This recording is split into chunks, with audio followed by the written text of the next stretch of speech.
Whenever I think of St. Lawrence, I think of two different legends associated with him.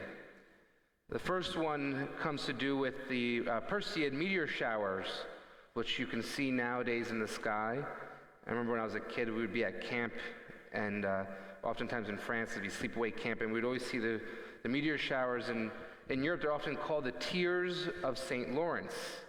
That these fiery tears, these holy tears of St. Lawrence as he suffered and died for his faith. But the second one is like it. As you may know, St. Lawrence was martyred, and he was burned alive over a fire on an iron grate.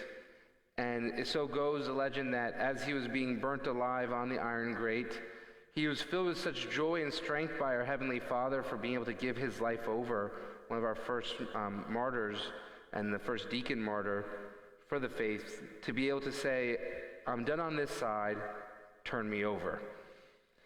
And it's that joy and that giving of himself completely that I think is so powerful, and it's why the church chooses these readings for his feast day, is the ability to give ourselves over completely. If we don't give over much, we won't get much. If you only give over a quarter, an eighth, a 16th of your heart, you won't get much.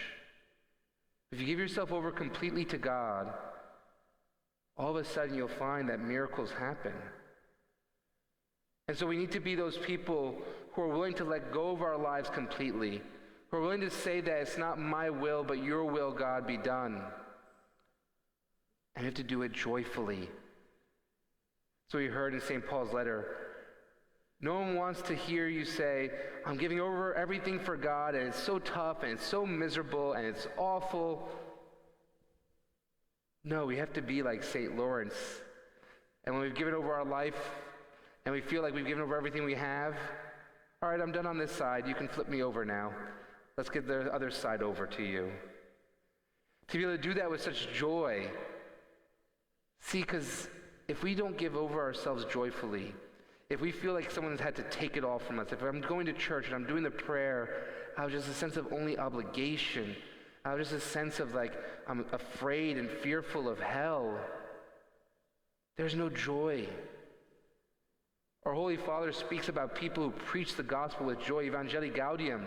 We have a gospel of joy that produces life, that brings us to new life. So you must be cheerful people.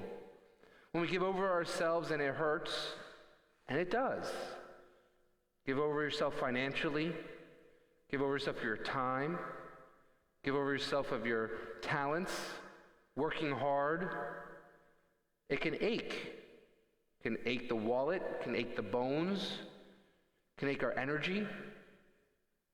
But when we do so with joy in our hearts, desiring to give over of it, and letting go of ourselves, we'll find that we're going to actually find more and more of our true self.